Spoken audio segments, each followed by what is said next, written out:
RBI कहता है, करो नई शुरुआत, बनो फाइनेंशियली स्मार्ट।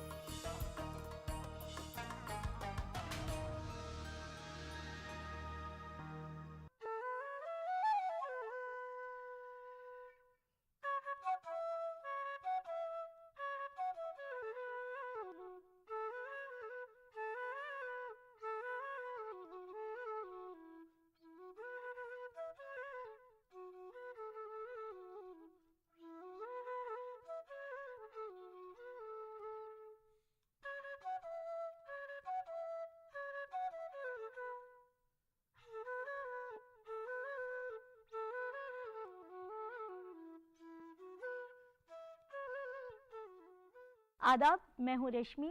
बहुत बहुत इस्तकबाल है आप सभी का हमारे प्रोग्राम कुछ लम्हे फुर्सत में। जैसा कि आपको बताया था, हम बात कर रहे थे सवेरी राज से और कुछ बातें हमारी अधूरी रह गई थी, तो आइए फिर से एक बार उनका इस्तकबाल करते हैं और उनके पास चलते हैं। सवेरी राज, आपका बहुत बहुत खैर मकदम है हमारे प्रोग्राम में। अभी जो हमारे यूथ हैं, यंग जनरेशन है, जो इस फील्ड में आना चाह रहे हैं, उनके लिए अगर कहा जाए कि आप उन्हें कुछ कहना चाहती हैं तो क्या बोलना चाहेंगी उन्हें?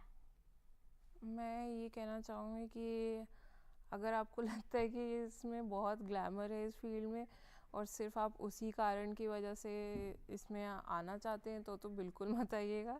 अगर आपको सच में कला और फैशन से प्रेम है तब आप इसके बारे में आइए और आपके अंदर वो है जज्बा कि आप अनपेड इंटर्नशिप्स कर सकें, आप बॉस की डांट सुन सकें, आप हर तरह के एनवायरनमेंट में हर तरह के लोगों के साथ काम कर सकें, क्योंकि यहाँ पे इतनी हाई सैलरीज नहीं होती हैं इनिशियली और इकोनॉमिकली भी संपन्न फैमिलीज़ के लोग ज़्यादातर ही कर पाते हैं।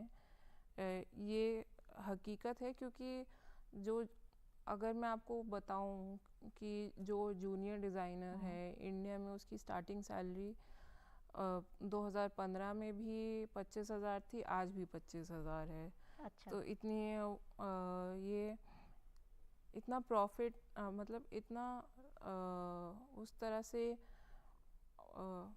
आप अगर सोच रहे हो कि ढेर सारा आपको पैसा आएगा तो वो तो नहीं होगा, बट अगर आप अपने काम से आपको प्यार है, अपने प्रोफेशन से प्यार है, तब आपको सेटिस्फैक्शन बहुत मिलेगी।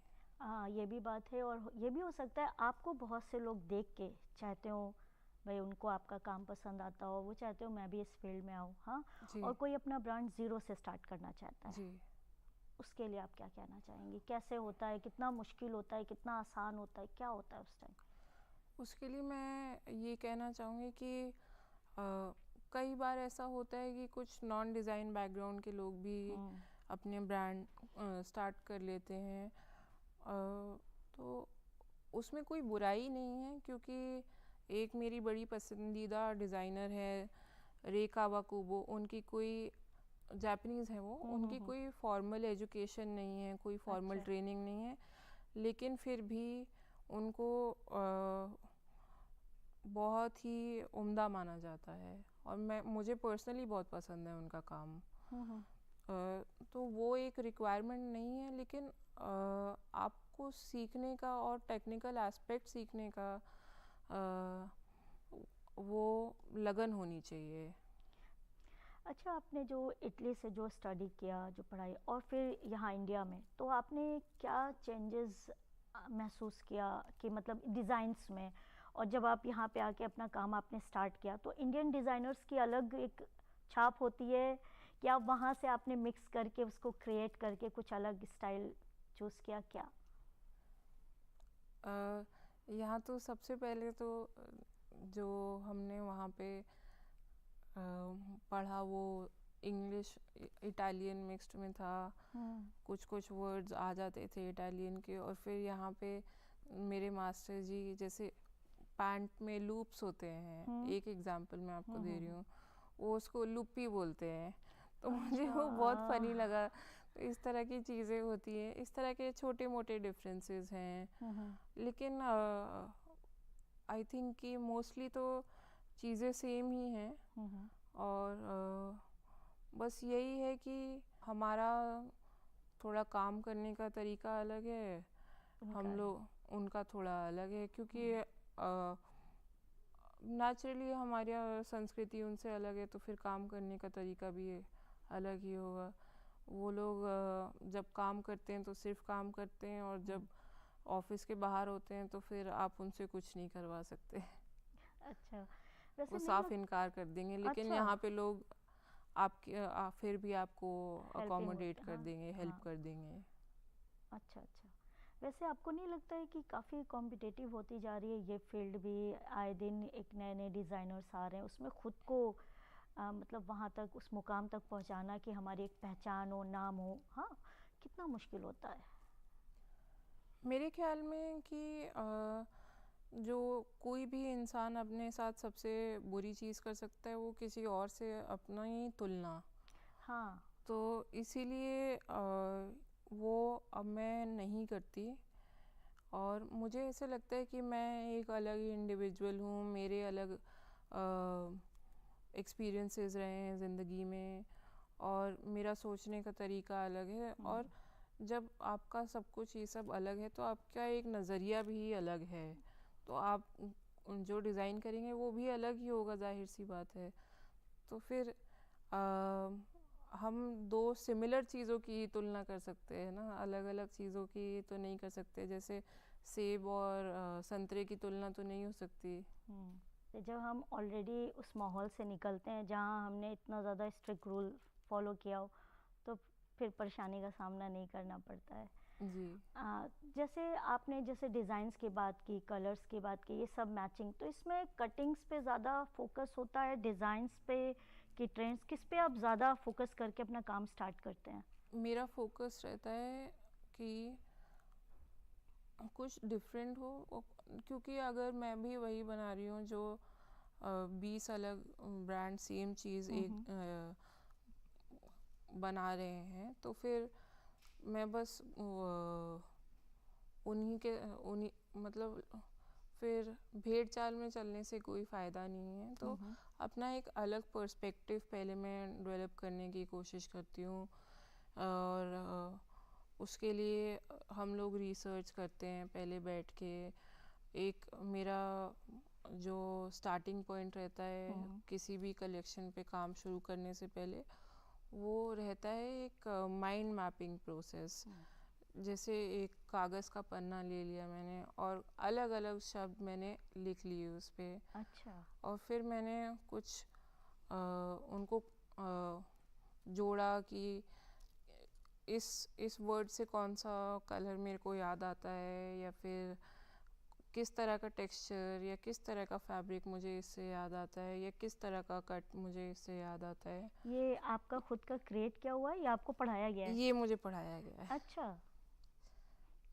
तो ये माइंड मैपिंग प्रोसेस, मुझे लगता है कि इसकी वजह से आपका वो ओरिजिनल यूनिक पर्सपेक्टिव डेवलप हो पाता है।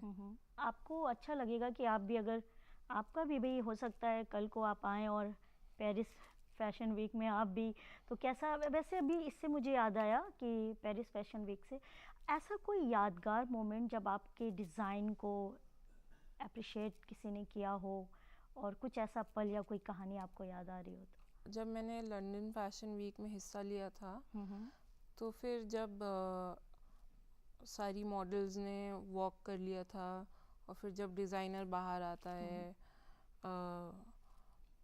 अपना डिज़ाइनर्स बाव लेने, तो फिर जब मैं आई तो इतनी तेज़ थी तालियों की गूंज, सच में उस समय मुझे बहुत इमोशनल फील हुआ था अंदर से। अच्छा, वाकई लगा होगा मेरी डिज़ाइन को इतना जी। पसंद किया जा रहा है। कोई ऐसा मोमेंट वाकई जो, जब आपको किसी, जैसे कोई मेंटोर है या कोई होता नहीं है, उसने आपको जब बहुत तारीफ़ की हो या कुछ हो, और दिल से काफ़ी, मतलब होता नहीं है कि लगे कि वाह, कि ऐसा कुछ एक्सपीरियंस? मेरी एक टीचर थी, वो फ्रेंच लेडी थी, फ्रांस की थी, और वो भी काफ़ी यंग थी, और अपनी एज के हिसाब से उन्होंने बहुत कुछ अचीव किया हुआ था। तो मैं उन्हें बहुत ज़्यादा एडमायर करती थी, वो मुझे अच्छा। बहुत पसंद थी, और वो बहुत स्वीट भी थी। तो बट उनकी थोड़ी इंग्लिश कमज़ोर थी क्योंकि वो फ्रेंच थी और उनकी मातृभाषा फ्रेंच थी। अच्छा प्रोफेशनली भी उनको ज़रूरत नहीं पड़ती थी ज़्यादा इंग्लिश की। अच्छा तो अच्छा। उन्होंने मुझे बोला कि एक बारी उन्होंने मुझे बोला कि अ, तुम्हारे अंदर इतनी प्रतिभा है, मैं चाहती हूँ कि तुम उसको बाहर निकालो। तो फिर वो मुझे बहुत अभी तक याद है वो, और इस किस्से को हो चुके हैं काफ़ी साल। घर वालों का कितना सपोर्ट था जब आपने ये स्टार्ट किया? घर वालों का बहुत सपोर्ट था, बहुत ज़्यादा। इमोशनल, फाइनेंशियल, हर तरह से। अगर मेरे घर वाले मुझे सपोर्ट नहीं करते तो मैंने तो इकोनॉमिक्स में अपना बैचलर्स किया था। तो अच्छा फिर मुझे भी शायद वही करना पड़ता जो बाकी अच्छा। मेरे जैसे क्लासमेट्स कर रहे हैं। इकोनॉमिक्स से बैचलर करने के बाद आप फैशन की फील्ड में आ गई, जी। ये एकदम से टर्न क्यों मारा? क्या मतलब जहन में एकदम से आ गया कि इस फील्ड में जाना है, किसी ने कहा था? बात कुछ ऐसी है कि जब मैं 12th क्लास में थी, मेरा मन तो था कि मैं नेफ्ट और एनआईडी के एंट्रेंस के लिए अपीयर करूं। बट तब फिर डेट्स निकल चुकी थी, फिर मेरे बोर्ड्स में अच्छे मार्क्स आ गए, अच्छे कॉलेज में एडमिशन हो गया। फिर मुझे लगा कि कर लेते हैं, क्या हो गया। लेकिन फिर वो करते करते समझ आया कि हाँ, ये मेरे लिए तो नहीं बना। हाँ, जहाँ पे दिल लगे कि हाँ ये मेरे हाँ लिए, वहीं रुक जाना चाहिए। जैसे फैशन के फील्ड में आपका, मैं यही चाहती हूँ कि आप ऐसे ही कामयाबी की बुलंदियों को जी। छूती रहें और आपकी क्रिएशन को ऐसे ही पसंद किया जाए। आप स्टूडियो में आई, आपने इतनी दिलचस्प बातें की, इसके लिए तहे दिल से शुक्रिया। Thank you, thank you. तो नाज़रीन, अब चलते हैं अपने अगले सेगमेंट की ओर और आपकी मुलाकात करवाते हैं मंजुला वाधवा से। मंजुला जी, आपका बहुत बहुत इस्तकबाल है हमारे प्रोग्राम में। शुक्रिया। बहुत सारी स्कीम्स है, बहुत सारी हमारी ख़वातीन हैं जो अभी आपको देख भी रही होंगी, उन्हें काफ़ी कुछ मालूमात हासिल हुई होगी। अगर इस तरह की कोई स्कीम और वो वाकई आप तक पहुंचना चाहें या इसका फ़ायदा उठाना चाहें, तो वो कैसे, कहाँ, किससे मिलें कि उनकी ये मुश्किलें आसान हो सके? जी, देखिए, सबसे पहले वो अपने दिमाग से निकाल दें कि उनको किसी मिडल मैन की ज़रूरत है। वो सीधा हर राज्य में जो हथकरघा निगम बना हुआ है, यानी हैंडलूम कॉरपोरेशन बना हुआ है, इंटरनेट का ज़माना है, हर एड्रेस इंटरनेट पर मौजूद होता है, फ़ोन नंबर्स अवेलेबल होते हैं। वो वहाँ जाएं, उस योजना को समझें और वो कैसे उसका लाभ उठा सकती हैं अपने जीवन स्तर को उन्नत बनाने के लिए, वो जानकारी हासिल करें। देखिए वो कहते हैं ना, आप न मरिए तो स्वर्ग ना जाइए। भाई, कोशिश तो महिलाओं को खुद भी करनी होगी ना। वही बात होगी, जहाँ चाह है वहीं राह है। बिल्कुल जी, बिल्कुल। अब बहुत सी ऐसी हैं वाकई जो औरतें जो घर में रहती हैं वो करना चाहती हैं और अभी आपको देख के भी सोची होंगी चलो इस फील्ड में आए और हम कुछ काम करें, तो उन्हें काफ़ी अच्छी मालूमात इससे हासिल होगी और वो करेंगी। वैसे कहते हैं कि हैंडलूम सिर्फ एक काम नहीं है, हमारी तारीख़ और पहचान है। हमारी भारत की लड़ाई की आज़ादी के टाइम से लेकर जो उस टाइम जो इसका योगदान रहा, उस पर आप क्या कहना चाहेंगी? देखिए, भारत के स्वतंत्रता संग्राम में हथकरघा क्षेत्र ने जितनी भूमिका निभाई है, मैं आपकी जानकारी में ला दूं, अपने सभी दर्शकों की जानकारी में। 7 अगस्त 1905 को जब हमारा देश आज़ाद नहीं था, तो स्वदेशी आंदोलन आरंभ किया गया, अंग्रेजी शासन के विरुद्ध आर्थिक प्रतिरोध के रूप में, कि भाई हम विदेशी चीज़ें त्याग देंगे, स्वदेशी कपड़ा अपनाएंगे, स्वदेशी चीज़ें खरीदेंगे, ताकि हमारे हथकरघा और हस्तशिल्प को बढ़ावा मिल सके, जो प्राचीन भारत की संस्कृति का प्रतीक है, हमारी समृद्ध विरासत है। और इसीलिए भारत सरकार ने 2015 से राष्ट्रीय हथकरघा दिवस मनाना शुरू किया है, हर साल 7 अगस्त को। अभी हाल ही में 7 अगस्त 2025 को राष्ट्रीय हथकरघा दिवस मनाया गया, जिसका थीम था हथकरघा, महिला सशक्तिकरण, राष्ट्र सशक्तिकरण। और कितना सुंदर थीम है, देखिए भाई, महिला सशक्त होगी, परिवार सशक्त होगा। परिवार सशक्त होगा तो समाज सशक्त होगा, और समाज सशक्त होगा यानी हमारी आधी आबादी सशक्त होगी, तो पूरी आबादी को इसका फायदा मिलेगा, यानी समूचा राष्ट्र जो है सुदृढ़ होगा। अच्छा, आपने ये बहुत अच्छी बातें बताई। आपको नहीं लगता है बहुत से लोगों को ऐसा शायद पता भी नहीं होगा कि इतना मतलब इतने परसेंटेज में ख़वातीन इसमें इन्वॉल्व हैं और इतने सारे काम करते हैं इसमें? वैसे स्पिनिंग होती है, वीविंग होती है, डिज़ाइनिंग, तो किस फील्ड में किस हद तक मतलब जो एक औरत है उसका इन्वॉल्वमेंट इसमें होता है, किस में सबसे ज़्यादा? जी देखिए, ज़्यादातर महिलाएं जो कम पढ़ी लिखी हैं वो सहायक काम यानी एंसिलरी एक्टिविटीज़ में बिजी रहती हैं। भाई शुरुआत में उनके अंदर वो एंटरप्रेन्योरशिप तो नहीं आ सकती एक दिन में या एक रात में, तो वो सुताई, कताई, बिनाई, रंगाई ये काम करती हैं। लेकिन धीरे धीरे जब भारत सरकार की योजनाओं का लाभ उन तक पहुंचने लगता है, उनका कॉन्फिडेंस डेवलप होता है, वो खुद जाके बैंकों में बात करने लायक बन जाती हैं, तो वो मेन वीवर बन जाती हैं, यानी पूरा जिम्मा अपने ऊपर व्यवसाय का उठा लेती हैं। और जानती हैं, बहुत सी महिलाएं तो आजकल एंटरप्रेन्योरशिप में बहुत आगे जा रही हैं। आपने देखा होगा शार्क टैंक जो प्रोग्राम आता है उस पर कितनी एंटरप्रेन्योर्स आती हैं, और कहाँ कहाँ से दूर दराज के छोटे छोटे कस्बों से भी आने लगी हैं, और उनको लाभ मिल रहा है, इन्वेस्टमेंट मिल रही है, एज अ रिजल्ट वो बहुत आगे जा पा रही हैं। लेकिन अभी भी हमारे इंडियंस जो यहाँ पे हैं, जो बुनकर, उनको वो पहचान इंटरनेशनल लेवल पे जो मिलनी चाहिए वो उतनी नहीं है। उसके लिए और क्या करना चाहिए कि और ज़्यादा इंटरनेशनली भी हम शाइन करें? जी, ये आज हथकरघा उद्योग केवल भारत तक सीमित नहीं रह गया है। 2024-25 के दौरान हमने यूएसए को 331 करोड़ का एक्सपोर्ट किया हैंडलूम प्रोडक्ट्स का। यूएई यानी यूनाइटेड अरब एमिरेट्स को हमने 78 करोड़ का एक्सपोर्ट किया। फ्रांस, नेदरलैंड्स, यूके जैसी कंट्रीज को 68 करोड़, 65 करोड़, 74 करोड़ इस तरह का हमने सामान एक्सपोर्ट किया। और इतना पसंद किया जाता है हमारा सामान बाहर कि अब कमर कस लेने का वक्त आ गया है कि हमारे सभी स्टेक होल्डर्स, भले ही वो भारत सरकार हो या राष्ट्रीय कृषि और ग्रामीण विकास बैंक हो, जिसका एक महत्वपूर्ण काम है समाज के निचले तबकों को ऊपर उठाना, वो पूरी नेक नियति से, ईमानदारी से ये काम करें। और ये कैसे होगा? देखिए, हर काम को करने का एक तरीका होता है। आपने एसएजीज के बारे में सुना होगा, एसएजी बैंक लिंकेज प्रोग्राम यानी स्वयं सहायता समूह बैंक संयोजन कार्यक्रम।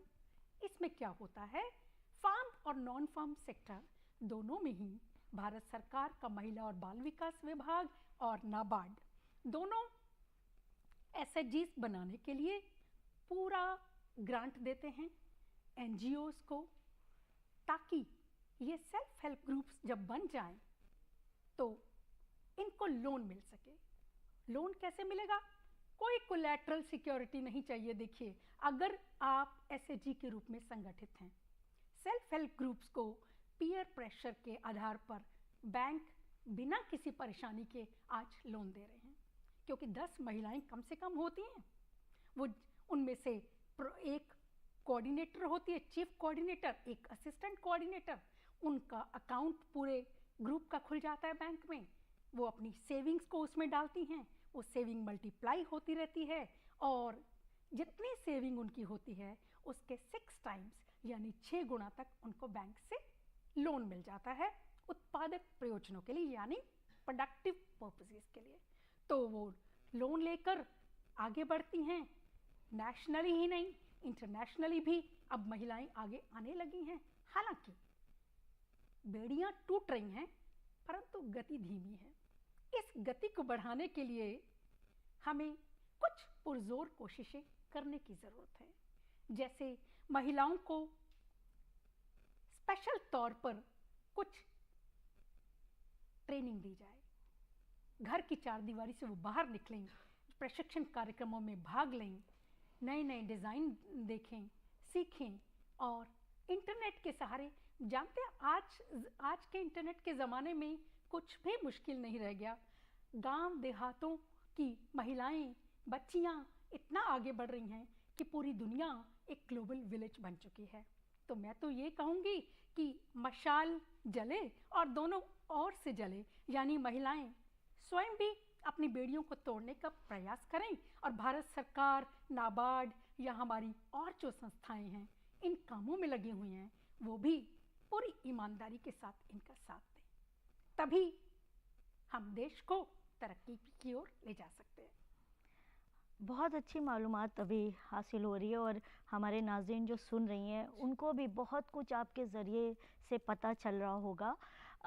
जब भी कोई जैसे शुरुआत करता है अपने इसके लिए कि हम शुरू करें ये हैंडलूम के फिल्म, सबसे ज़्यादा मुश्किल उनको कहाँ पर आती है कि जब वो शुरुआत करती हैं? जी, सबसे बड़ी मुश्किल होती है अपने परिवार को तैयार करना। हाँ। क्या होता है कि पुरुष चाहते हैं, आज भी गांवों में महिलाएं वही घूंघट ओढ़कर घर गृहस्थी के कामों में लगी रहें या खेत में थोड़ा बहुत काम कर दें, लेकिन उनको एक अलग से प्रोफेशन देने के लिए कई पुरुष आज भी तैयार नहीं होते। हालांकि मैं ये कहूँगी कि बदलाव की बयार बहने लगी है और इसकी गति बढ़ती ही जाएगी समय के साथ, परंतु पुरुषों को अपना नजरिया बदलना होगा, महिला को बराबर का हक दें।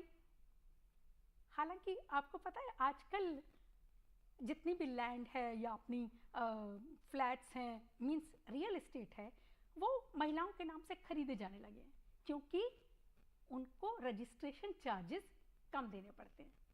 परंतु अच्छा, गांवों में सरपंच महिलाएं काम कर रही हैं, बहुत अच्छा काम कर रही हैं, परंतु ज़रूरत इस बात की है कि पुरुष अब थोड़ा सा बैक सीट ले लें, महिलाओं को आगे लाएं, उनको इस काम में आगे बढ़ाएं।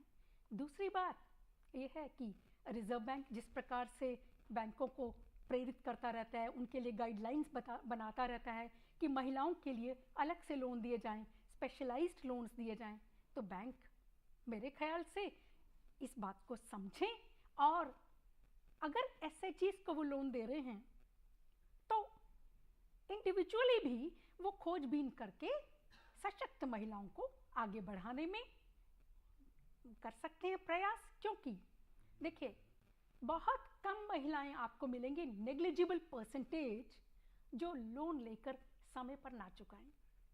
उनका पहले ये होता है आधा पेट खाएंगे परंतु लोन टाइम पे चुकाएंगे। इतनी सिंसियरिटी नॉर्मली महिलाओं में होती है। तो हमें और क्या चाहिए? जब औरत खुद तैयार हो जाए, उसका पार्टनर उसका साथ दे, समाज साथ दे, भारत सरकार उनके साथ हो, तो मेरे ख्याल से उजाला बढ़ता जाएगा और हमारे देश की फिजा रोशन होगी और महिलाएं राष्ट्रीय ही नहीं अंतर्राष्ट्रीय स्तर पर अपनी तरक्की, अपनी आज़ादी का परचम लहराएंगी। बहुत अच्छी बातें आपने बताई और हमें पूरी उम्मीद है कि हमारी नाज़रीन जो देख रही हैं वो ज़रूर अब और कोशिश करेंगी। आप हमारे स्टूडियो में आएँ और इतना कीमती वक्त आपने दिया, इतनी अच्छी बातें बताई, उसके लिए शुक्रिया। जी, बहुत बहुत शुक्रिया। तो नाज़रीन, आज के लिए बस इतना ही। अगले हफ्ते आपसे फिर होगी मुलाकात एक नई शख्सियत के साथ। तब तक के लिए दीजिए इजाज़त। आदाब।